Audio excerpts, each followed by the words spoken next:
সবাইকে স্বাগতম জানাচ্ছি হরর স্টোরিজ বাই তৌহিদের ৭০ নাম্বার মহৌতিক এপিসোডে। এবং আমি আজকে আপনাদের সঙ্গে যেই ঘটনাটা শেয়ার করতে চলেছি সেটা করে গেছে আজ থেকে প্রায় ৬০ থেকে ৭০ বছর আগে, এবং এটা করে গেছে চট্টগ্রাম জেলার কোনো একটা গ্রামে। এবং এই ঘটনাটা এতটা ভয়ঙ্কর এবং এতটা মর্মান্তিক যেটা শুনলে আপনাদের গায়ের লোম দাঁড়িয়ে যাবে, এবং আশা করছি আপনারা ঘটনাটা একদম শেষ পর্যন্তই শুনবেন। তো কানে হেডফোন গুঁজে নিন, কারণ হরর স্টোরিজ বাই তৌহিদ শুরু হয়ে গেছে। তো শুরুর দিকে যেটা বলছিলাম, চট্টগ্রাম জেলার একটা ছোট্ট গ্রামে বাস করত ৬ জনের একটা পরিবার।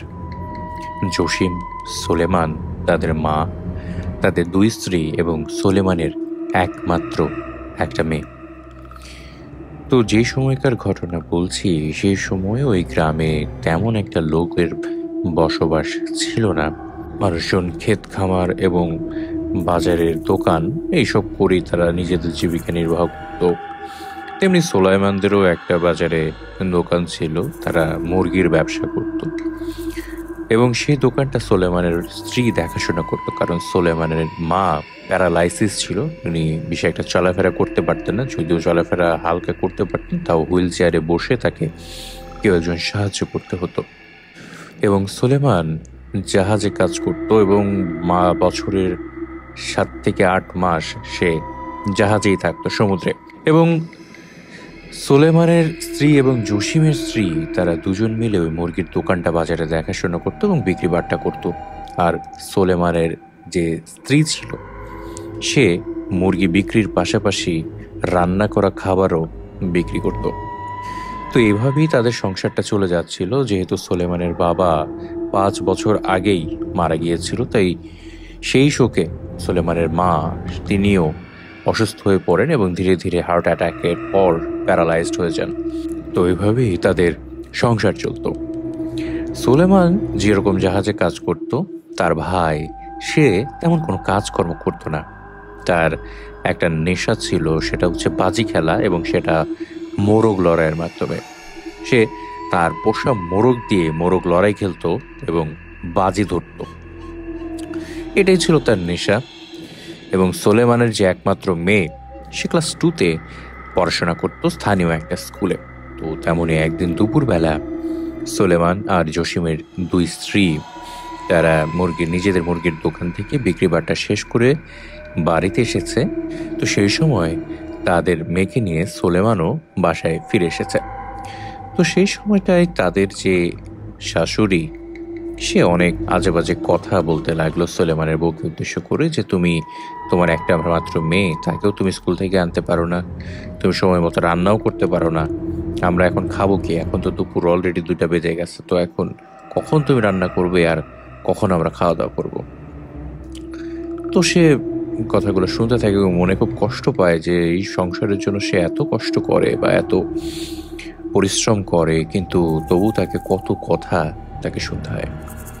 তো সে মুখ বুঝে সে রান্নাঘরে চলে যায় এবং রান্না বাড়া শুরু করে। এবং জসিমের স্ত্রী তাকে কোনো সাহায্য করতে আসে না, কারণ সে ছিল সন্তান সম্ভব, তার গর্ভে 7 মাসের সন্তান ছিল, তাই তাকে তার শাশুড়ি খুব একটা চাপ দিত না।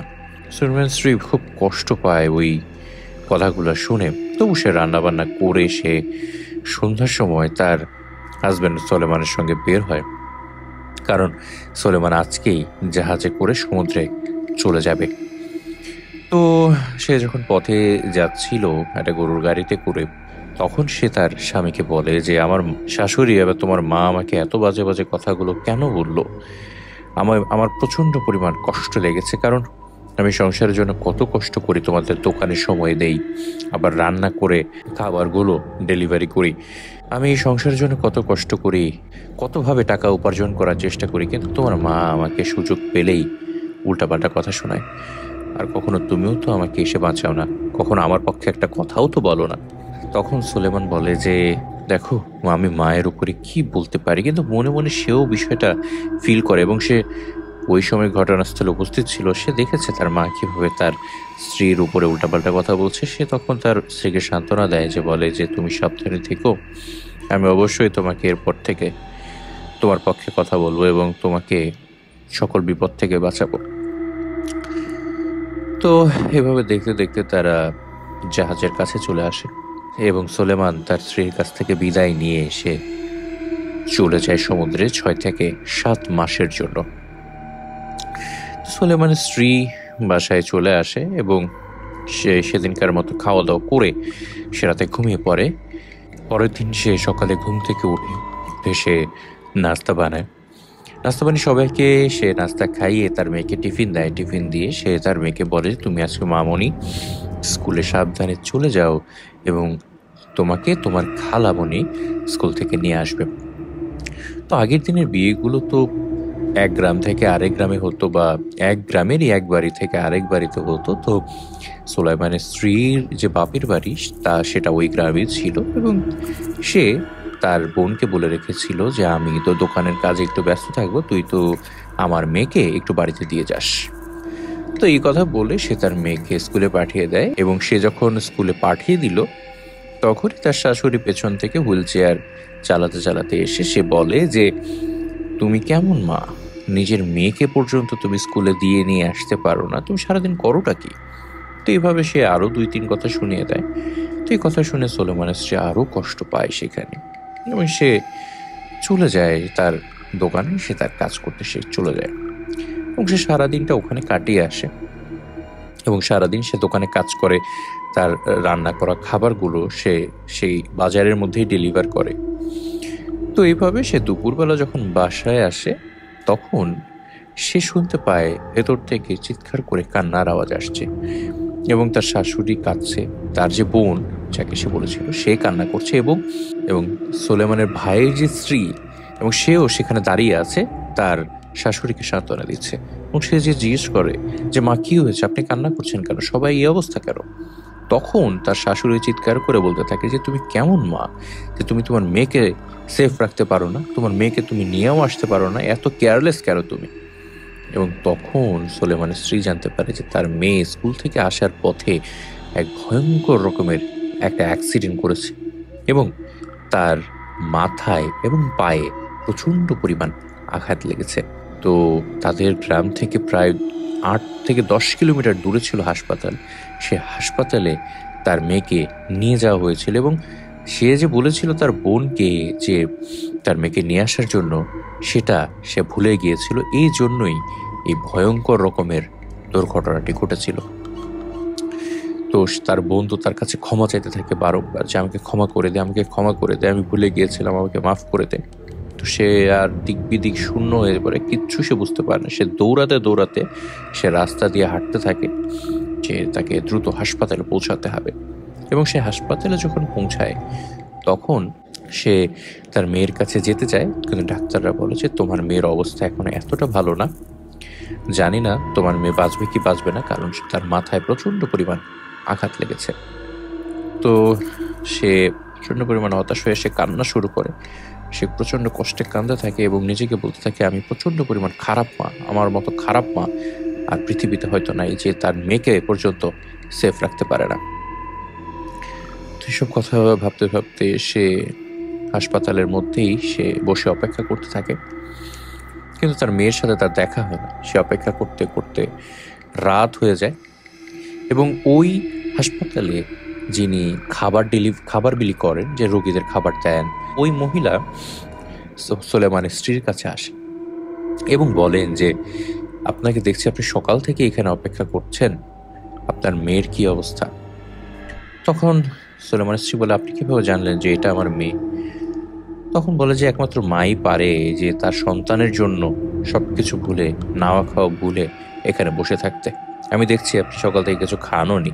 তখন ওই মহিলাটা তার ব্যাগ থেকে একটা ছোট্ট খাবারের পোটলা বের করে সুলেমানের স্ত্রীর হাতে দিয়ে বলে যে আপনি সারাদিন কিছু খাননি, এই খাবারটা খেয়ে নেন, নাহলে আপনি অসুস্থ হয়ে যাবেন, আর মেয়ের জন্য দোয়া করেন। তখন সুলেমানের স্ত্রী বলে যে ডাক্তার বলেছে তার মেয়ের চিকিৎসার জন্য কমপক্ষে 2 থেকে 3 লাখ টাকা লাগবে। একটা ব্রেন সার্জারি করতে হবে আর পায়ের চিকিৎসাও করাতে হবে, না হলে আমার মেয়ে কখনো হাঁটতে পারবে না।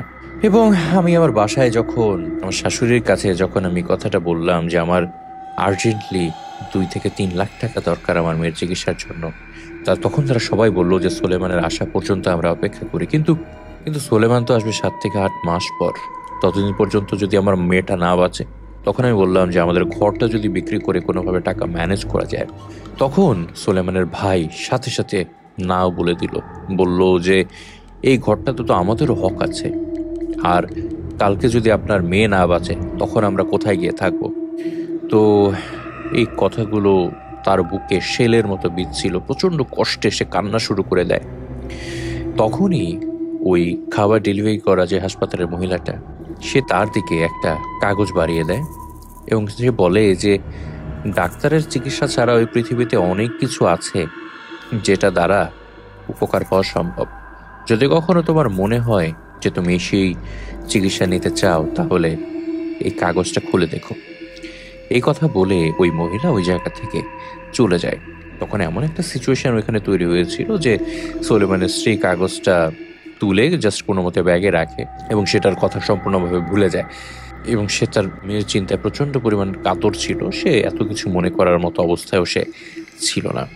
তো সেভাবে সে রাতটাও কেটে যায় এবং ডাক্তাররা তাকে বলে যে আপনি টাকার জোগাড় করেন, আপনার মেয়ের বাঁচার চান্স 5%, কিন্তু আমরা সর্বোচ্চ চেষ্টা করবো যাতে আপনার মেয়েটা বেঁচে যায়। তো এই কথা শোনার পর সে বাসায় চলে আসে আবার শাশুড়িদের সঙ্গে কথা বলার জন্য। কিন্তু যেই কথা সে দুপুরে শুনেছিল সেই কথাটা সে আবারই শোনে যে সোলেমান আসুক, তার আগে আমরা কিছুই করতে পারবো না। মানে ব্যাপারটা এমন হয়ে গিয়েছিল যে তার মেয়েকে নিয়ে কারো মাথা ব্যথাই ছিল না। তো সে রুমে গিয়ে সে বসে পড়ে এবং সে ভাবতে থাকে কিভাবে টাকার ব্যবস্থা সে করবে। তখনই হঠাৎ করে তার মনে পড়ে যে হাসপাতালে কেউ একজন তাকে একটা কাগজ দিয়েছিল এবং সে যখন তার ব্যাগ খুলে কাগজটা বের করে, তখন সেখানে দেখতে পায় যে তারই গ্রামের একটা ম্যাপ সেখানে আঁকা, এমন একটা নকশা আঁকা, সেখান থেকে রাস্তা দিয়ে বাড়িঘর দেখানো এবং রাস্তার মাথায় একটা ক্রস চিহ্ন দেওয়া। এবং সে বুঝতে পারলো যে তাকে কাগজটা দিয়েছিল সে তাকে ওই জায়গায় যেতে বলছে এবং ওই জায়গায় হয়তো তার সমস্যার সমাধান হবে। সে তখনই ওই রাতে ওই মুহূর্তে সে তার জিনিসপত্র নিয়ে সে বেরিয়ে পড়ে এবং বেরিয়ে পড়ে সে ওই বাড়িটায় চলে যায়। এবং সেই বাড়িটা ছিল তাদের গ্রামের একদম শেষ মাথায় একটা জঙ্গলের ভেতরে এবং এত নীরব এবং নিস্তব্ধ একটা জায়গা, রাত কি দিনের বেলায়ও বোঝা সম্ভব না সেখানে কোনো মানুষের বসতি আছে। সেখানে মাত্র একটা ঘর এবং পাহাড়ের কোণার দিকে একটা ঘর সেখানে করা। এবং সেই ঘরটায় সে যখন রাতের বেলা যায়, সে বাইরে থেকে কিছুই বুঝতে পারছিল না। সে দরজায় ঠকঠক করে এবং ভেতর থেকে একজন খুলে দেয় দরজাটা এবং সে তখন দেখতে পায় যে এই মহিলা হচ্ছে সেই মহিলা যে হাসপাতালে তাকে খাবার দিয়েছিল, কিন্তু তার চেহারা এখন সম্পূর্ণ পরিবর্তিত। তার চুলগুলো খোলা এবং সে অদ্ভুত রকমের কালো এবং লাল রঙের মেশানো একটা পোশাক সে পরে আছে। সে তাকে দেখেই আমন্ত্রণ জানালো ঘরের ভিতরে এবং বলতে লাগলো যে আমি জানতাম তুমি আসবে, সমস্যা নেই, তোমার মেয়ে ভালো হয়ে যাবে, কিন্তু তোমাকে একটা কাজ করতে হবে, তাহলেই একমাত্র তোমার মেয়েকে ভালো করা সম্ভব। তখন ওই অবস্থায় সুলেমানের স্ত্রী প্রচণ্ড পরিমাণে বিধ্বস্ত এবং মানসিকভাবে এমন সব ধরনের কাজ করতে প্রস্তুত যাতে তার মেয়ে সুস্থ হয়ে যায়। তো তখন সে বলে যে কি করতে হবে শুধু আমাকে বলেন, আমি সমস্ত রকমের কাজ করতে প্রস্তুত। তখন ওই মহিলাটা বলে যে তোমাকে শয়তানের সঙ্গে একটা চুক্তি করতে হবে। তখন সুলেমানের স্ত্রী বলে যে কেমন ধরনের চুক্তি করতে হবে, কি করতে হবে? তখন ওই মহিলা বলে যে তোমাকে শয়তানের সঙ্গে বিয়ে করতে হবে এবং তোমাকে তার স্ত্রী হয়ে আজীবন থাকতে হবে, তাহলে তুমি তার কাছে যা চাইবে সে তোমার সমস্ত আশা পূরণ করবে। এই কথা শোনার পর সুলেমানের স্ত্রী প্রচন্ড পরিমাণ ভয় পায় প্রথমের দিকে, কিন্তু তার মনে তার মেয়েকে বাঁচানোর জন্য যে অদম্য ইচ্ছা, সেটা থেকেই সে বলে যে ঠিক আছে আমি রাজি, আমাকে কি করতে হবে আমাকে শুধু বলেন। তখন ওই বুড়ো মহিলাটা তার জন্য একটা কাপড়ের ব্যবস্থা করে, একদম খ্রিস্টান বিয়ের জন্য যেরকম কাপড় পরে ঠিক সেই রকম কাপড়, কিন্তু শুধু রংটা হচ্ছে কালো। মাথায় যে কাপড়টা দেয় সেটা কালো, এবং শরীরে যে কাপড়টা তাকে দেওয়া হয়, যে গাউন যেটাকে বলে, সেরকম একটা গাউন নিয়ে আসে। সেই গাউনটার রং ছিল টকটকে লাল। তো সেই কাপড়টা সোলেমানের স্ত্রীকে পরতে বলা হয় এবং সে সেটা পরে সেই মহিলার সামনে আসে। তখন সেই মহিলা পুরো ঘরে লাল রঙের মোমবাতি জ্বালিয়ে দেয় এবং চারপাশে সে কিছু বোল রাখে, বোলের উপরে ফুল দেয় এবং সেই একটা মরা মাথার খুলি সে সামনে রাখে এবং সে তখন নাচতে নাচতে পুরো ঘর জুড়ে নাচতে নাচতে সে মন্ত্র উচ্চারণ করা শুরু করে এবং এমনভাবে সে মন্ত্র উচ্চারণ করছিল যেন মনে হচ্ছিল সে শয়তানকে ডাকতে চাইছে এবং ডাকছে। এবং মন্ত্র উচ্চারণ করতে করতে সে একটা ধুনো, যদি বলি টবের মতো একটা জিনিস, সেটার উপরে ধোয়া করে সেটার মধ্যে সে মন্ত্র উচ্চারণ করে ফু দেয় এবং সেটা সোলেমানের স্ত্রীর দুই পায়ের মাঝখানে রাখে এবং আবার সে মন্ত্র উচ্চারণ করতে থাকে।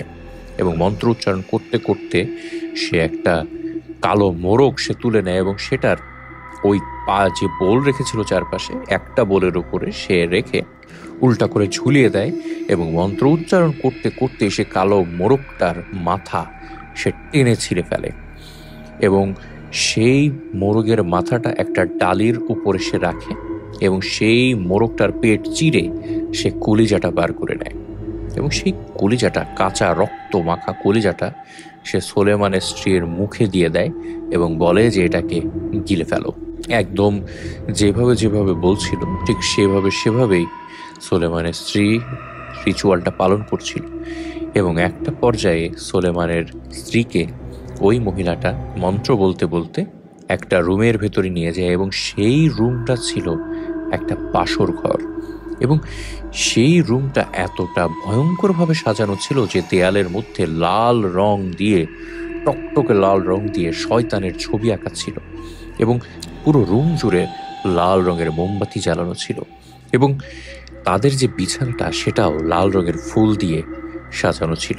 এই পর্যায়ে ওই তান্ত্রিক মহিলাটা যে বোলের ওপরে সে মুরগিটার রক্ত ঢেলে নিয়েছিল, সেই বোলটা সোলেমানের স্ত্রীর মাথার উপরে ঢালতে থাকে আস্তে আস্তে করে এবং মন্ত্র উচ্চারণ করতে থাকে এবং সে ভয়ঙ্কর মন্ত্র শুনে সোলেমানের স্ত্রী কাঁপতে থাকে, কিন্তু তার মনে একমাত্র যে ইচ্ছাটা ছিল সেটা ছিল তার মেয়েকে সে সুস্থ করে নিয়ে যেতে চায়।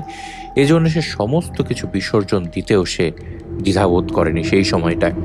তো এইভাবে সে মহিলা পানিটা ঢালার পর সে বের হয়ে যায় ওই বাসর ঘর থেকে এবং দরজাটা লাগিয়ে দেয় এবং বাইরে দাঁড়িয়ে অদ্ভুত একটা সুরে সে গান গাইতে শুরু করে এবং সেই গানটা সোলেমানের স্ত্রী কখনো শোনেও নি এবং তার মনে হচ্ছিল যে এটা মন্ত্রই হয়তো, কিন্তু আরো কঠিন সুর করে সে শয়তানকে ডাকছে এবং ওই গান গাওয়ার এক পর্যায়ে তাদের যে রুমের যে মোমবাতিগুলো সেটা দমকা হওয়ায় দ্রুত নিভে যেতে শুরু করে এবং সোলেমানের স্ত্রীর ফিল হচ্ছিল যে তার পেছন দিক থেকে তাকে কেউ জড়িয়ে ধরার চেষ্টা করছে, তাকে কেউ আগলে চাপটে ধরার চেষ্টা করছে এবং স্বামী স্ত্রীর মধ্যে যে সম্পর্কটা হয় সেটা করার চেষ্টা করছে।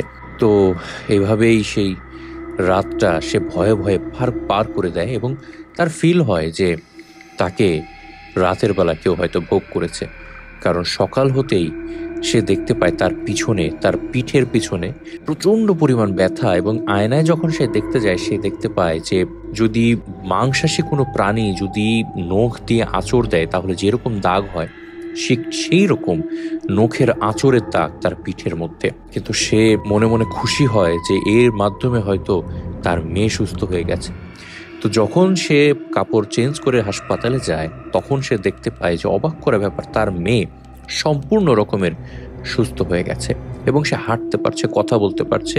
মনে হচ্ছে তার কোনো প্রকার অ্যাক্সিডেন্ট বা দুর্ঘটনা, সে আঘাত পায়নি, তার কিচ্ছু হয়নি। তারপর তাকে হাসপাতাল থেকে বাড়িতে নিয়ে আসা হয় এবং বাড়িতে তাকে দেখার পর পরিবারের সবাই চমকে যায় এবং বলতে থাকে, সবাই প্রথমে খুশি হয় কিন্তু মনে মনে তাদের চলতে থাকে যে এটা কিভাবে সম্ভব যে তার নাতনি এমনভাবে আঘাতপ্রাপ্ত হলো, এমনভাবে অবস্থা তার খারাপ হলো, সে কিভাবে মাত্র 3 দিনের মাথায় সে সুস্থ হয়ে ফিরে আসলো, তার তো অপারেশনও হয়নি।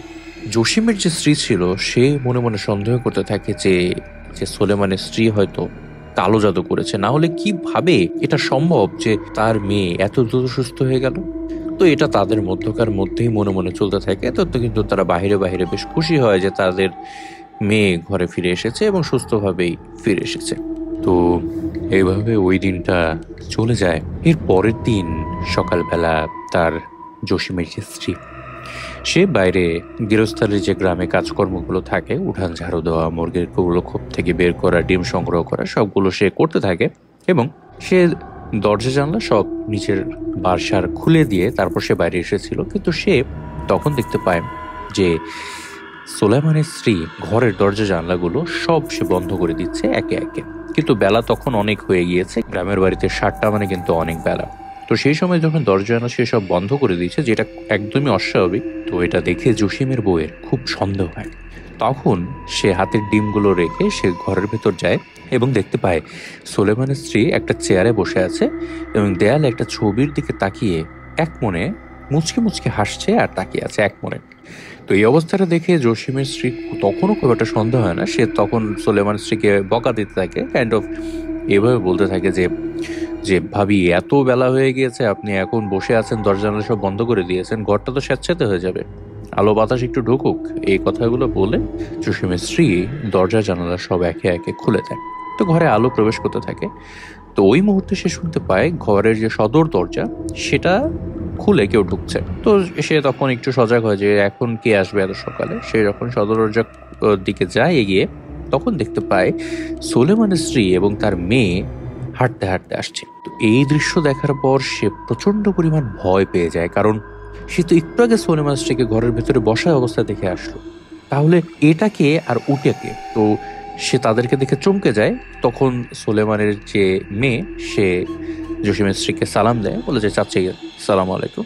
তো সে সালাম নিয়ে সে দৌড়ে ঘরের ভেতরে যায়। ভেতরে যেয়ে দেখতে পায় সে চেয়ারে কেউ নেই এবং সে যে দরজা জানলাগুলো খুলে রেখে গিয়েছিল সেগুলো আবার কে যেন বন্ধ করে দিয়ে গেছে। সে এই ঘটনা ঘটার পর তার মনের ভেতরে একটা ভয় ঢুকে যায় এবং তার যে আগের একটা বিশ্বাস ছিল যে সোলেমান স্ত্রী হয়তো কালো জাদু করেছে, সেটা তার মধ্যে আরো বাসা বাঁধতে থাকে এবং সে এটা নিয়ে আরো তদন্ত করার সিদ্ধান্ত নেয় এবং সে ভাবতে থাকে যে এটার আমার শেষ দেখতে হবে, কিভাবে সোলেমানের স্ত্রী এত দ্রুত তার মেয়েকে সুস্থ করলো আর এত উদ্ভট জিনিস আমার সাথে কিভাবে হলো, এটার আমার শেষ দেখতে হবে। তো এইভাবে তাদের ওই দিনটা কেটে যায়। দিনের বেলা আর কোনো অস্বাভাবিক তেমন কিছুই হয় না, কিন্তু রাতের বেলা জসিম বেশ রাত করে বাজার থেকে ঘরে ফেরে। তো ততক্ষণে জসিমের স্ত্রী শুয়ে পড়ে। জসিম এসে তার স্ত্রীকে উঠায় এবং বলে যে ভাত গরম করো, আমার খুব ক্ষুধা লাগছে, আমি এখন খাবো। তখন রাত 10টা মতো বাজে। গ্রামের বাড়িতে রাত 10টা মানে কিন্তু অনেক রাত, যখন বিদ্যুৎ ছিল না, কিছু কোনো সুবিধাই ছিল না। তখন জসিমের স্ত্রী ঘুম ঘুম চোখে সে রান্না করে যায় এবং ভাত গরম করতে শুরু করে এবং তখনই সে চুলার পাড়ে দেখতে পায় হঠাৎ করে কুপিবাতির আলোতে সেখানে প্রায় কম করে হলো 100 থেকে 150 ব্যাঙ সেখানে একসাথে বসে আছে এবং কুপির আলোতে, হালকা আলো আধারিতে তাদের চোখগুলো জল জল জল জল করছে এবং এটা দেখে তার ঘেন্না লাগতে শুরু করে এবং প্রচন্ড পরিমাণ ভয়ও সে পায়। একটা ব্যাঙ লাফ দিয়ে তার গরম করতে থাকা পাতিলের তরকারির মধ্যে পড়ে যায় এবং সে এটা দেখার পর সে একটা জোরে চিৎকার দেয় এবং সে বুঝতে পারে না সে কি করবে। সে একটা চামচ দিয়ে উঠিয়ে সে ব্যাগটাকে বাইরে ফেলে দেয় এবং সে অন্য তরকারি ভাজি নিয়ে সে জসিমকে ওই রাতের মতো সে খেতে দেয় এবং এই ঘটনাটা সে কারোর সাথে শেয়ার করে না। সে ভাবতে থাকে হয়তো রাতের বেলা বাইরে বৃষ্টি হচ্ছে, বাইরে পানি জমেছিল, সেখান থেকে হয়তো ব্যাঙগুলো এসেছে, এটা নিয়ে সে এত মাথা ঘামায় না। তো সেদিনকার মতো রাত কেটে যায়। পরের দিন সকালে জসিমের স্ত্রী ঘুম থেকে ওঠে। ভোরে উঠে সে শুনতে পায় যে সোলেমানের স্ত্রী যে ওয়াশরুমটা ইউজ করতো, যে বাথরুমটা ছিল, সেখান থেকে অদ্ভুত আওয়াজ আসছে এবং আওয়াজটা এতটাই অদ্ভুত এবং ভয়ঙ্কর ছিল সে কৌতূহল আর এড়াতে পারে না। সে তখন ধীরে ধীরে হেঁটে সে ওয়াশরুমের ওখানে যায় এবং ওয়াশরুমের যে দরজাটা ছিল সেটা পানি লেগে লেগে একদম নিচের দিকে একটু ভেঙে গিয়েছিল, কাঠ পচে গেলে যেরকম হয় আর কি, সেরকম ভেঙে একটু ফাঁকা হয়ে গিয়েছিল। তো সেই ফাঁকা দিয়ে সে যখন ভেতরে তাকায় তখন সে দেখতে পায় যে সোলেমানের স্ত্রী উদ্ভট এক ভঙ্গিমায় সে নাচতেছে আর গান করতেছে। এবং সেই গানের শব্দটা এতটা ভয়ঙ্কর ছিল যে জসিমের স্ত্রী সেখানে পুরোটা সময় দাঁড়িয়েও থাকতে পারে না, এবং সেখান থেকে দ্রুত সে বাসায় নিজের ঘরে চলে আসে। এবং সে কাঁপতে থাকে এবং ভাবতে থাকে যে এটা আমি কি দেখলাম। এবং সে একটু পর সে রেডি হয়ে সে তার বাজারে যে দোকান আছে তাতে সে মুরগির দোকানে চলে যায়, এবং সেইখানে তার বাজারে যে অন্য দোকানদার আছে তাদের সবার সাথেই এই ঘটনাটা সে শেয়ার করে দেয় এবং বলে যে তার ভাবির এই সমস্যা, তার ভাবি এরকম এরকম করছে, এবং তার মনে যে সন্দেহটা ছিল যে তার ভাবি হয়তো কালো জাদু করেছে সেটাই সে প্রচার করতে থাকে। তো এই ঘটনা ঘটার পর মাত্র 1 ঘন্টার মধ্যে সুলেমানের স্ত্রী বাজারের সেই দোকানে একদম রাগী ভঙ্গিমায় সেখানে চলে আসে, এবং তার চেহারা চেনার মতো অবস্থায় ছিল না। তার চোখগুলো ছিল একদম কটকটে লাল, এবং সে এমনভাবে গলায় চিপ দিয়ে জসিমের স্ত্রীকে টানতে টানতে বাজারের এক কোনায় নিয়ে যায়, এবং হাতে তার ছিল একটা বড় চাকু। মানে মনে হচ্ছিল আজকে সে জসিমের স্ত্রীকে শেষই করে ফেলবে। তো জসিমের স্ত্রী বিষয়টা দেখে অতটা ঘাবড়ায় না, কারণ সে দিনের বেলা বাজারের মধ্যে আছে, তার সাথে যদি কিছু হয় বাজারের লোকজনরা তাকে সেভ করে ফেলবে। কিন্তু তবু জসিমের স্ত্রী সেখানে চিৎকার চেঁচামেচি করতে থাকে, বলতে থাকে যে হ্যাঁ আমি বলেছি সবাইকে, তুমি কেন এরকম করছো, আমি জানি তুমি কোত্থেকে শক্তি পেয়েছো, কেন তুমি আমাদের সাথে এমন করছো, আমি বুঝতে পারছি তুমি কালো জাদু করেছো। সুলেমানের স্ত্রী একদম অন্য একটা গলায় অন্য একটা ভয়েসে জসিমের স্ত্রীকে বলতে থাকে যে তোকে আমি দেখে নেব। এবং এই কথাটা বলে জসিমের স্ত্রী হাতে থাকা যে লম্বা ছুরিটা সেটা তার পাশে একদম ছুঁড়ে মারে, এবং সেটা তার পাশের যে দেয়াল ছিল সে দেয়ালের ভিতরে, কাঠের দেয়াল ছিল, কাঠের দেয়ালের ভিতরে একদম ঢুকে যায়। তো জসিমের স্ত্রী যে কথাটা সবাইকে বাজারে বলেছিল সেটা সবাই আরো বিশ্বাস করে এবং বিশ্বাস করতে শুরু করে যে হ্যাঁ সুলেমান স্ত্রী তো আসলে অন্যরকম হয়ে গেছে, এমনটা তো ছিল না। তো জসিমের স্ত্রী যা যা বলছে সবই হয়তো সত্যি। তো এইভাবে তাদের বাজারে ওই দিনটা কেটে যায়, এবং দিনের বেলাও জসিমের স্ত্রী এবং তাদের পরিবারের সঙ্গে তেমন আর কিছুই হয় না আর কি। এবং জসিম সুলেমানের যে মা ছিল, যে প্যারালাইসিস মা ছিল, তার সাথেও তার খুব একটা সমস্যা হয় না। তো এইভাবে রাতের বেলা যখন জসিমের স্ত্রী আবার ঘুমিয়ে পড়েছে তখন তার স্বামী ফিরে আসে এবং বলে যে ভাত গরম করো, আমি খাওয়া দাওয়া করবো। তো সে তখন স্বাভাবিকভাবে রান্নাঘরে যায় এবং পানি গরম দেয়, কারণ ভাত তখন শেষ হয়ে গিয়েছিল, ভাত আবার নতুন করে রান্না করতে হতো। তো তখন সে আবার দেখতে পায় যে আবার সেখানে সে 1-150 যে ব্যাঙ ছিল সেখানে আবার চলে এসেছে, এবং 2-3টা ব্যাঙ তখন ওই ফুটন্ত গরম পানির মধ্যে লাফ দেয়। এবং এটা দেখার পর সে প্রচন্ড পরিমাণ অবাক এবং তার ঘৃণা লাগতে শুরু করে, এবং ভাবতে থাকে যে কিভাবে এই ঘটনাগুলো প্রতিদিন একইভাবে ঘটছে এবং ব্যাঙগুলো কেন তার পাতিলের মধ্যে লাফ দিচ্ছে। সে যখনই চামিচ দিয়ে ব্যাঙগুলো বাইরে ফেলে দেওয়ার চেষ্টা করছে এবং পানিটা বদল করবে, তখনই সে দেখতে পায় যে পেছনে সুলেমানের স্ত্রী দাঁড়িয়ে আছে এবং এক দৃশ্যতে ব্যাঙগুলোর দিকে তাকিয়ে আছে। সে খানিকটা ভয় পায় যে এত রাতে তার পেছনে এভাবে নিঃশব্দে কিভাবে তার ভাবি চলে আসলো, এবং সুলেমানের স্ত্রী মানে তার ভাবি একদম অবলীলায় তার হাত ওই ফুটন্ত গরম পানিতে ঢুকিয়ে ওই ব্যাঙগুলোকে তুলে আনে এবং সরাসরি নিজের মুখে দিয়ে দেয়, এবং সে চাবিয়ে চাবিয়ে খেতে থাকে। এই জঘন্য দৃশ্য দেখে জসিমের স্ত্রী প্রচণ্ড পরিমাণ ঘৃণায় সে বমি করে দেয়, এবং সে দৌড়ে এবং প্রায় দৌড়েই নিজের বা রুমের দিকে যেতে থাকে। এবং রুমে গিয়ে যখন তার স্বামীকে সে ডেকে তুলতে চায় তখন সে দেখতে পায় সেখানে তার স্বামী না, সুলেমানের স্ত্রী শুয়ে আছে, মানে তার ভাবি সেখানে শুয়ে আছে, এবং তার ভাবি তখন উঠে তার গলাটা একদম চেপে ধরে, এবং সেই অমানসিক শক্তিতে জসিমের স্ত্রীর গলা মট করে তখনই ভেঙে যায় এবং সে বিছানার মধ্যে পড়ে যায়। এবং ওই সুযোগে সুলেমানের স্ত্রী জসিমের স্ত্রীর পেটের মধ্যে হাত ঢুকিয়ে দেয় এবং তার অনাগত যে বাচ্চা সে বাচ্চা বের করে নিয়ে চলে আসে এবং সেটা মুখে ঢুকিয়ে দেয়, এবং কচকচ করে সে খেতে থাকে। আর মুখ বিছানা পুরো রক্তে সয়লাভ হয়ে যায়। এবং ওই রাতের বেলায় সুলেমানের স্ত্রী জসিমের স্ত্রীর যে লাশটা সেটা তাদের বাড়ির পেছনে মুরগির বিষ্ঠা এবং ঘরের ময়লা ফেলার জন্য যে একটা গর্ত থাকে, প্রত্যেকটা বাড়িতে ময়লা ফেলার জন্য একটা গর্ত বা নির্দিষ্ট জায়গা থাকে, সেই গর্তে সে চাপা দিয়ে চলে আসে। এবং চাপা দেওয়ার পর সে নিজের রুমে এসে সে ঘুমিয়ে পড়ে।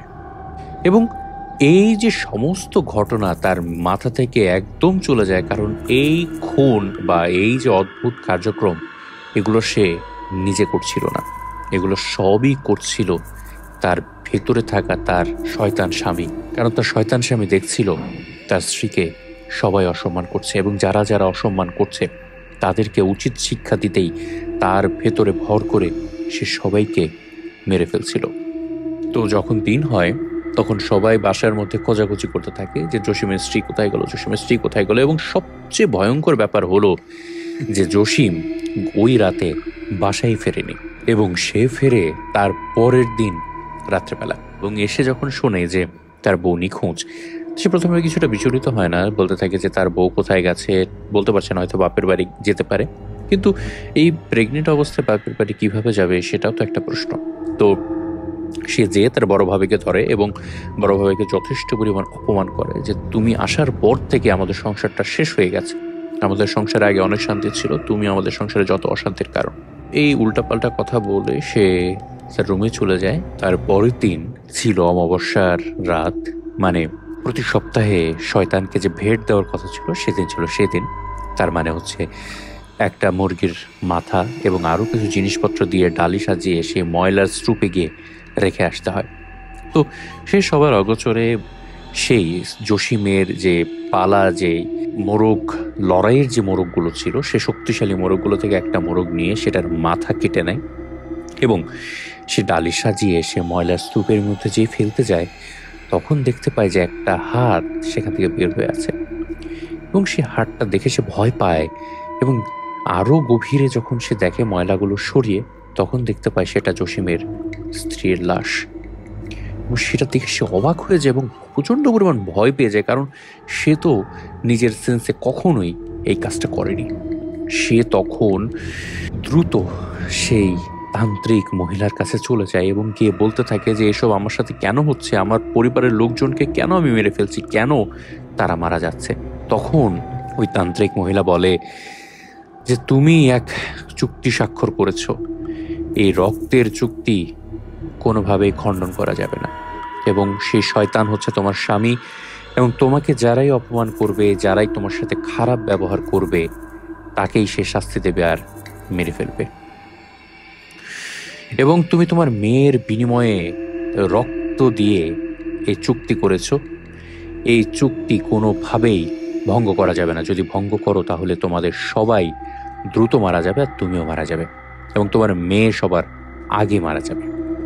তো এই কথা, এই ভয়ঙ্কর কথা শুনে সে কাঁদতে কাঁদতে সে বাড়িতে ফেরত আসে, এবং বাড়িতে ফেরত এসে সে নিজের মনকে বুঝ দিতে পারে না, সে আবার নিজের রুমে দরজা বন্ধ করে দেয়।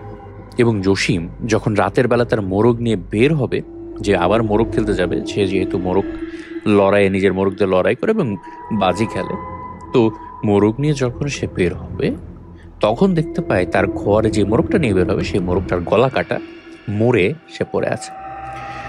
তো এই ঘটনাটা তার সাথে বেশ কয়েকদিন ধরেই হচ্ছিল, তার ভেতরে সন্দেহ জাগে এবং ভাবতে থাকে যে আমার মোরগগুলোকে কেন কেউ এভাবে মেরে ফেলছে। তো তখন সে মোরগটাকে নেয় এবং কবর দেওয়ার জন্য ওই ময়লার যে গর্তটা সেটার কাছে এসে কোদাল দিয়ে মাটি কোপাতে থাকে। এবং তখন সে একটা ভয়ঙ্কর একটা ডাক শুনতে পায়, মানে তাকে তার স্ত্রীর যে গলা সেই গলায় কেউ ডাকছে। এবং সেই ডাক শুনে সে ময়লার ওই ঝোপটার কাছে যায়, গর্তটার কাছে গিয়ে সে কোদাল দিয়ে আস্তে আস্তে ময়লা সরাতে থাকে, এবং সরাতেই সে দেখতে পায় সেখানে তার স্ত্রীর পেট কাটা, ঘাড় মটকানো লাশ পড়ে আছে। এবং সে হাউ মাউ করে চিৎকার করতে থাকে এবং লোক জড়ো করে ফেলে সেখানে, এবং চিৎকার করে বলতে থাকে এটা সোলেমানের স্ত্রী ছাড়া আর কেউ করেনি, তার সাথে তার ভয়ঙ্কর শত্রুতা ছিল, এবং বাজারে গিয়েও সে তাকে হুমকি দিয়ে এসেছিল যে সে তাকে দেখে নেবে আর এই কাজটা করেছে। তো গ্রামের লোকজন সোলেমানের স্ত্রীর দিকে আঙুল তোলে, এবং সোলেমান স্ত্রী বারবার বলতে থাকে যে না, এটা আমি করিনি, এটা আমি কখনোই করিনি, আমি তো ওকে ছোট বোনের মতো দেখতাম। কিন্তু গ্রামবাসীর সামনে সোলেমানের স্ত্রীকে প্রচণ্ড পরিমাণ অপমান করে জসিম, এবং বলতে থাকে যে তুই ছাড়া এই কাজ আর কেউ করেনি, যারা ভাই আসুক, ভাই আসার পর তোর একটা ব্যবস্থা করছি, আমি এই বাড়িতে তোর যাতে আর ঠাঁই না হয়। তো সেই রাতেই জানাজা হয়ে জসিমের স্ত্রীর সেখানে দাফন হয়ে যায় তার বাড়িতেই, জসিমের বাড়িতেই। এবং সে যখন দাফন কাফন করে অনেকক্ষণ তার স্ত্রীর কবরের পাশে বসেছিল, এবং বসে থাকতে থাকতে হঠাৎ সে ফিল করে তার পেছনে যে মুরগির খোয়াটা সেখানে কেউ গিয়ে ঢুকলো, এবং সাদা কাপড় পরা একটা অবয়ব সেখানে ঢুকেছে। তো সে তখন তার মনে থেকে ভয় চলে গেছে, তার মনের মধ্যে এখন প্রচন্ড পরিমাণ রাগ আর ক্ষোভ। সে তখন চিৎকার করে বলতে থাকে, কে ঢুকলি ওখানে? আর এবং তার মুরগিগুলোও চুরি হয়ে যাচ্ছিল। তো সে চিৎকার করে বলতে থাকে যে, কে ওখানে? আমার মোরগ প্রতিদিন মেরে রেখে যাস, কে তুই? তো এইভাবে যখন ঢুকে সে ভেতরে দেখে যে তার ভাবি সেখানে একটা মোরগ কোলে নিয়ে সে দাঁড়িয়ে আছে, এবং সে একটা সাদা রঙের কাপড় পরা, আর তার চোখগুলো টকটকে লাল। কিন্তু সে ভয় পায় না। সে বলতে থাকে, ও আচ্ছা, তুই তাহলে প্রতিদিন আমার মোরগ চুরি করে গলা কাটিস? তুই কি করিস এগুলো নিয়ে? কোন কালো জাদু করেছিস আমাদের উপরে, বল? তো এগুলো যখন সে বলতে থাকে, কিছু দূর বলতে বলতে সামনে যাওয়া মাত্রই সে ফিল করে যে তাকে অমানসিক একটা শক্তি তাকে পেছন দিকে ঠেলতেছে। কিন্তু তার থেকে তার ভাবির দূরত্ব কম করে আরো 1 থেকে 1.5 হাত। তো ওই অবস্থায় মনে হচ্ছে তাকে কেউ ধাক্কা দিয়ে একদম উড়িয়ে ফেলে দিল, এবং ওই মুহূর্তে উড়িয়ে যখন ফেললো, তার গলাটা তার খোঁয়ারের বাইরে রাখা যে টিন ছিল সে টিনের উপরে গিয়ে পড়লো, এবং সাথে সাথে তার গলার ভিতরে একদম টিন ঢুকে একদম মাথাটা একদম দেহ থেকে আলাদা হয়ে গেল। এবং এই ভয়ঙ্কর মৃত্যু সোলেমানের স্ত্রীর চোখের সামনেই হলো, এবং এটা দেখার পরে তার একদম সেন্স ফিরে আসলো বলা যায়। সে সেন্সে আসার পর যেটা দেখলো, সেটা দেখার পর সে চিৎকার করতে লাগলো, এবং সেই চিৎকার শুনে জসিমের স্ত্রীর যে বোন ছিল, যেহেতু তার বোন মারা গেছে এই জন্য সে তার বোনের শ্বশুর বাড়িতে এসেছিল, তো সে বাইরে চলে আসে। যেহেতু জসিমের মা প্যারালাইজ, তো উনি বাইরে আসতে পারেন না। তো সে বাইরে চলে এসে দেখতে পায় যে এই ভয়ঙ্কর অবস্থা, এবং সে সোলেমানের স্ত্রীকে বলতে থাকে যে, আপনি কি হলো, কিভাবে করলেন আপনি এটা, কি কেন করলেন? তো সোলেমানের স্ত্রী কোনো কথা বললেন। সে মুখে হাত দিয়ে সে দৌড়ে সেখান থেকে নিজের রুমে সে চলে আসে, এবং সিদ্ধান্ত নেয় যে আমি আর ঘরের বাইরে বের হব না। তো ঘরের ভেতরেই তার বন্দি জীবন কাটতে থাকে, এবং তার মেয়ে তার থেকে আলাদা হয়ে যায়, কারণ তার মা রাতের বেলা এমন ভয়ঙ্কর ভয়ঙ্কর সব কাজ করতো এবং ভয়ঙ্কর আওয়াজ করতো, যাতে তার মেয়ে ভয় পেয়ে তার দাদির কাছেই শুতো। তো ধীরে ধীরে সুলেমানের স্ত্রীর অবস্থা এতটা খারাপ হতে থাকে, এবং সে প্রতিদিন হাসতে থাকে, চিৎকার করতে থাকে, এবং ভয়ঙ্কর ভয়ঙ্কর আওয়াজ করতে থাকে, এবং তার শরীর ধীরে ধীরে খারাপের দিকে যেতে থাকে। কিন্তু তার দেহে যে শক্তি এবং চিৎকার করার যে শক্তি, সেটা কোনোভাবেই কম হয় না, এবং তাকে বেশিরভাগ সময় রুমের ভেতরে শিকল দিয়ে বেঁধে রাখা হতো, এবং বিছানার মধ্যে সে আপনা আপনি বিছানা থেকে শূন্যে ভেসে উঠতো, এবং সে চিৎকার করে হাসতো। তো একদিন সোলেমানের স্ত্রীর যখন এমন ভয়ঙ্কর অবস্থা চলছিল, তার রুমের ভেতরে তার এরকম ভয়ঙ্কর আচরণ, তো সোলেমানের মা মানে তার শাশুড়ি এক তান্ত্রিককে ডেকে আনে, মানে এক হুজুরকে ডেকে আনে, এবং ওই হুজুর ঘরের ভেতরে ঢুকেই বুঝতে পারে যে এখানে একটা কালো জাদুর প্রভাব আছে, এবং তার শরীর ভারী হয়ে আসে। তো তখন সে ধীরে ধীরে সে রুমের দরজা খোলে, এবং আস্তাগফিরুল্লাহ বলে রুমের ভেতরে প্রবেশ করে, এবং দেখতে পায় যে সোলেমানের স্ত্রী সাদা কাপড় পরে সে একটা চেয়ারে বসে আছে, এবং তার মাথায় প্রচন্ড পরিমাণ রক্তের ছোপ, কারণ সে দেয়ালে অনেক জোরে জোরে মাথা ঠুকেছিল, এবং তার মাথা ফেটে রক্ত বের হয়েছে, তাও তার মুখে কোনো কষ্টের ছাপ নেই, সে হাসছে। এবং তখন সে হুজুর তার সাথে কথা বলে, সালাম দিয়ে কথা বলে, কিন্তু সোলেমানের স্ত্রী তখন ভয়ঙ্কর আওয়াজে বলতে থাকে যে, তোরা আমার কিছুই করতে পারবি না, তোদের সে ক্ষমতা নেই, আমি অনেক শক্তিশালী। তখন সে হাসি মুখে তার পরিবারকে বলে যে 1 গ্লাস পানি নিয়ে আসুন, আমি একটা পানি পড়া দিতে চাই। এবং সে তখন কন্টিনিউয়াসলি আয়াতুল কুরসি এবং অন্যান্য সূরা পড়ছিল হুজুর। এবং যখন সে পানি নিয়ে আসে, সে পানিতে যখনই সে সূরা পড়ে ফু দিতে যাবে, তখনই তার হাতের মধ্যেই সেই গ্লাসটা একদম ফেটে চৌচির হয়ে যায়, এবং সোলেমানের স্ত্রী চিৎকার করে করে হাসতে থাকে, এবং বলতে থাকে যে, আমি বলেছিলাম তোরা আমার সাথে কিছু করতে পারবি না। তোর কোনো শক্তি বা ক্ষমতাই নেই। তখন ওই হুজুর সাহস করে সুলাইমানের স্ত্রীর দিকে এগিয়ে যায় এবং তার মাথায় হাত রেখে দোয়া কালাম পড়তে থাকে। কিন্তু এমন একটা ভয়ঙ্কর পরিস্থিতির সৃষ্টি সেখানে হয় যে তার হাত ধীরে ধীরে কালো হয়ে অবশ হয়ে যেতে থাকে এবং মনে হচ্ছিল যে হুজুরের মাংসের ভেতরে হাড়গুলো ভেতরে ঢুকে কেউ দুমড়ে মুচড়ে ভেঙে দিচ্ছে, এবং চিৎকার করতে করতে হুজুর সেখান থেকে বের হয়ে চলে যায় এবং বলতে থাকে যে এত ভয়ঙ্কর শক্তিশালী শয়তান আমি আগে দেখিনি। এটা হয়তো আমার দ্বারা সমাধান করা সম্ভব হবে না, আপনারা অন্য কোনো হুজুরকে খবর দিন। তো এভাবে দিন কেটে যেতে থাকে। একসময় সুলাইমান বাড়িতে ফিরে আসে এবং ফিরে এসে সে জানতে পারে তার ভাইয়ের বউ কেউই আর বেঁচে নেই এবং সবকিছুর পেছনে তার স্ত্রী দায়ী।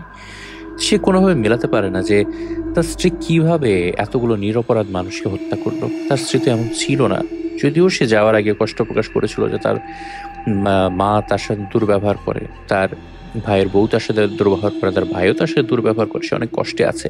কিন্তু সে যে এমন কাজটা করবে সে কল্পনাও করতে পারেনি। সে তখন তার স্ত্রীর সঙ্গে কথা বলতে যায়, কিন্তু তার স্ত্রী তার সাথে এমন দুর্ব্যবহার করে এবং অচেনা একটা গলায় সে প্রচন্ড পরিমাণ অবাক হয়ে যায়। তার স্ত্রী হয়তো তাকে আর চিনতেই পারছে না। তখন সে বারবার বলতে থাকে যে আমি তোমার স্বামী সুলাইমান, ফিরে এসেছি। তখন সে বলে যে না, ও আর তোর স্ত্রী না, ও কোনোভাবেই তোর স্ত্রী না, ও এখন আমার স্ত্রী। তো এই কথা শোনার পর তার মনে সন্দেহ জাগতে থাকে যে এটা কিভাবে সম্ভব। তখন জসিমের স্ত্রীর যে বোন, সে তখন বলে যে যেদিন আপনাদের মেয়ের অ্যাক্সিডেন্ট হয়েছিল এবং হাসপাতালে ভর্তি ছিল, সেদিন আরেকটা মহিলাকে আমরা দেখেছিলাম। সে খাবার ডেলিভারি করতে হাসপাতালে এসেছিল এবং সবাইকে খাবার দিচ্ছিল, এবং আপনার ওয়াইফের সাথেও সে কথা বলেছিল। সে হয়তো অনেক কিছু জেনে থাকতে পারে। তো সুলাইমান তখন আর ওই বোনকে নিয়ে সে বের হয় এবং ওই হাসপাতালে চলে আসে এবং খুঁজতে থাকে যে এখানে খাবার সাপ্লাই করা ওই মহিলাটা কোথায়। তখন অবাক করা ব্যাপার হলো, ওই মহিলাকে কেউ চেনেই না এবং কেউ কোনোদিনই দেখেনি। তারা যখন বের হয়ে আসবে তখন একটা রহস্যজনক লোক তাদের হাতে একটা কাগজ ধরিয়ে দিয়ে চলে যায়, এবং সেই কাগজে জঙ্গলের ভিতরের একটা ঠিকানা লেখা ছিল। যে জঙ্গলের ভিতরে হাতে টানে, মানে একটা ম্যাপ তাদের হাতে দিয়ে যায় আর কি। তো সেই ম্যাপটা ধরে তারা ওই মহিলার কাছে চলে আসে এবং গিয়ে বলতে থাকে যে তুই আমার বউয়ের সাথে কি করেছিস, কেন করেছিস এই কাজটা। তখন ওই মহিলা তাকে বলে যে আমার কোনো দোষ নেই, তোমার স্ত্রী তোমার মেয়েকে সুস্থ করার জন্য শয়তানের সাথে বিয়ে করেছে এবং এই প্রতিজ্ঞা করেছে, এই চুক্তি করেছে যে শয়তান তার সমস্ত ইচ্ছা আকাঙ্ক্ষা পূরণ করবে এবং তার বিনিময়ে তাকে তার আত্মা বিক্রি করে দিতে হবে, এবং আমি তাই করেছি এবং এখান থেকে ফেরার কোনো পথ নেই। যারাই এই চুক্তির বিরুদ্ধে যাবে তারা সবাই মারা যাবে। এই ভয়ঙ্কর কথাগুলো শোনার পর সুলাইমানের মন ভেঙে যায় এবং সে তার ওই বোনকে নিয়ে সে বাড়িতে ফেরত আসে এবং ফেরত এসে দেখতে পায় তার মা দরজার সামনে গলায় চাকু বেঁধানো অবস্থায় চেয়ারের মধ্যে বসে আছে, এবং তার আর বুঝতে বাকি থাকে না যে তার মাকেও ওই শয়তানটা শেষ করে ফেলেছে। এবং সে যখন চিৎকার করে বলতে যায় যে তুমি এটা কি করছো, তো আমি তোমার স্বামী, তুমি আমাকে দেখো, একবার ভালো করে দেখো, তুমি আমার সাথে এমন করো না, আমার পরিবারটাকে তুমি শেষ করে দিচ্ছ, আমি তোমাকে অনেক ভালোবাসি। তখন সুলাইমানের স্ত্রী হাতের কাছে থাকা আরেকটা চাকু তুলে নেয় এবং সুলাইমানের বুকের ভেতরে জোরে জোরে করে ঘা মারতে থাকে এবং প্রত্যেকটা ঘা তার ফুসফুস হৃৎপিণ্ড ভেদ করে চলে যায়, এবং যখন সে শেষ ঘাটা দেয় তখনই তার সেন্স ফিরে আসে এবং সে দেখতে পায় যে সে তার স্বামীকেও শেষ করে ফেলেছে। এবং যখন এই একটা মুহূর্তে সে তখন পাগল হয়ে যায়, তার ভেতরে সেন্স চলে আসে, তখন সে বুঝতে থাকে যে সেটা কি করেছে, কেন করেছে, এবং সে তখন দেখতে পায় যে তার মেয়ে পাশে দাঁড়িয়ে আছে এবং তার মেয়ের হাতেও একটা চাকু, এবং সে বলছে যে তুমি যদি বাবাকে আর একবার মারো আমি নিজেকে মেরে ফেলবো। এবং সে তখন বুঝতে পারছিল তখন যে তার মেয়ের সাথে যদি কোনো দুর্ঘটনা ঘটে, তার মেয়ের সাথে যদি কোনো সমস্যা হয়, তখনই তার সেন্স ফিরে আসে এবং সে বুঝতে থাকে যে তার রিয়ালিটিতে বা বাস্তবে সে কি করছে বা কেন করছে। তো সে বুঝতে পারে যে সে এমন একটা অভিশাপের ভেতরে আছে যে সে যদি নিজে মারা না যায় বা সে যদি নিজেকে শেষ না করে, তাহলে এই শয়তানকে কোনোভাবেই নিজের দেহ থেকে আলাদা করা যাবে না। তো সে তখন দৌড়ে রান্না করে চলে যায় এবং রান্নাঘরে গিয়ে ক্যারোসিনের যে বোতল থাকে সেই ক্যারোসিনের বোতলটা নিজের গায়ে ঢেলে দেয়। এবং এই ঘটনা দেখার পর তার মেয়ে প্রচণ্ড পরিমাণ চিৎকার করে কান্না করতে থাকে, কারণ একমাত্র মা ছাড়া তার পৃথিবীতে আর কেউ নেই, সবাই শেষ হয়ে গেছে। এবং তাদের চোখের সামনেই তার মা বলতে থাকে যে, মা তুই চলে যা, তুই আমাকে ছাড়া অনেক ভালো থাকবে, আমি দোয়া করি তুই অনেক ভালো থাক, আমি তোকে বাঁচাতে অনেক চেষ্টা করেছি কিন্তু আমি আর পারছি না। এই বলে সে নিজের গায়ে আগুন দিয়ে দেয় এবং সে আগুনে চিৎকার করে জ্বলতে থাকে, কিন্তু অবাক করা ব্যাপার হচ্ছে তার গলা দিয়ে কোনো চিৎকার বের হচ্ছিল না এবং সেই ঘরটা দুমড়ে মুচড়ে যেতে থাকে। মনে হচ্ছিল যে সেই একদম ওই ঘরটার ভেতরেই কোনো ঘূর্ণিঝড় অথবা টর্নেডো শুরু হয়ে গেছে, যে ওই শয়তানটা আক্ষেপে চিৎকার করছে যে তার স্ত্রীর সাথে কেন এরকম হচ্ছে, সে সেটা মেনে নিতে পারছে না। তো সেখান থেকে তার মেয়ে এবং জসিমের স্ত্রীর যে বোন ছিল তারা দুজনই মাত্র বেঁচে সেখান থেকে বের হয়ে যায় এবং সেখান থেকে বের হয়ে তারা অন্য গ্রামে চলে আসে। এবার চলে আসার পর তারা সেখানে আলাদাভাবে বসবাস করতে শুরু করে। সেই বাড়িটা শেষ পর্যন্ত পোড়ো বাড়িতে পরিণত হয় এবং যে কেউই সেখানে থাকতে যেত সেখানে সে ভয়ঙ্কর দৃশ্য দেখতে পেত যে তাদের সামনে ওই সোলেমানের স্ত্রী চলে আসছে বা সে ভেসে ভেসে চিৎকার করে হাসছে। এরকম ঘটনা ওই গ্রামবাসীর প্রায় মেজরিটি মানুষই ফেস করেছে এবং এখনও ওই জায়গাটায় কেউ যায় না এবং ওই জায়গাটা এখন একটা জঙ্গলে পরিণত হয়েছে। কিন্তু ওই বাড়ি এবং ওই এলাকার যে ঘটনাটা সেটা ওই গ্রামের প্রত্যেকেই খুব ভালোভাবে জানে, ইভেন অনেকে এক্সপিরিয়েন্সও করেছে। ভয়ঙ্কর একটা ঘটনা পাঠ করলাম আজকে এবং ঘটনাটা বেশ মর্মান্তিকও বটে। আমি কল্পনা করতে পারছিলাম না যে একটা মানুষ তার নিজের মেয়েকে বাঁচানোর জন্য শয়তানের সাথে পর্যন্ত চুক্তি করতেও দ্বিধাবোধ করে না। এবং এই আমি যতগুলো এপিসোড করেছি এবং যতগুলো ঘটনা আমি পড়েছি জেনেছি আমি, এবং আপনারা হয়তো রিলেট করতে পারবেন যে শয়তানের সাথে চুক্তি করে বা শয়তানের সাথে কোনো চুক্তিতে যেয়ে কালো জাদু করে কোনোভাবেই ভালো আউটকাম আসে না। হয়তো তার পরিবার নষ্ট হয়ে যায় বা তার জীবনটা ধ্বংস হয়ে যায়। তো আমিও যতক্ষণই পাঠ করছিলাম ঘটনাটা আমার গায়ে কাটা দিচ্ছিল, আবার খুব কষ্ট লাগছিল যে একটা মেয়েকে বাঁচানোর জন্য তার মা এত সংগ্রাম করলো, তার পুরো পরিবারটা শেষ হয়ে গেল, কিন্তু তার মেয়েটাই দিন শেষে এতিম হয়ে গেল। তো আপনাদের কেমন লাগলো ঘটনাটা? আজকের এই চট্টগ্রামের যে ঘটনাটা পাঠ করলাম আপনাদের কাছে কেমন লাগলো সেটা অবশ্যই কমেন্ট সেকশনে জানাবেন। যদি ভালো লেগে থাকে তাহলে অবশ্যই এই ভিডিওতে একটি লাইক করে দেবেন, ভিডিওটি শেয়ার করে দেবেন আপনাদের বন্ধুদের সঙ্গে এবং আমার চ্যানেলের অন্য ভিডিওগুলো দেখবেন। ভালো লাগলে অবশ্যই সাবস্ক্রাইব করবেন, সাবস্ক্রাইব করে পাশে থাকা বেল আইকনটি বাজিয়ে দেবেন যখনই আমি নতুন ভিডিও আপলোড করব, যেন আপনি নোটিফিকেশনটি সবার আগে পান। তো ৭১তম ভৌতিক এপিসোডের আমন্ত্রণ জানিয়ে আপনাদের সবাইকে বিদায়।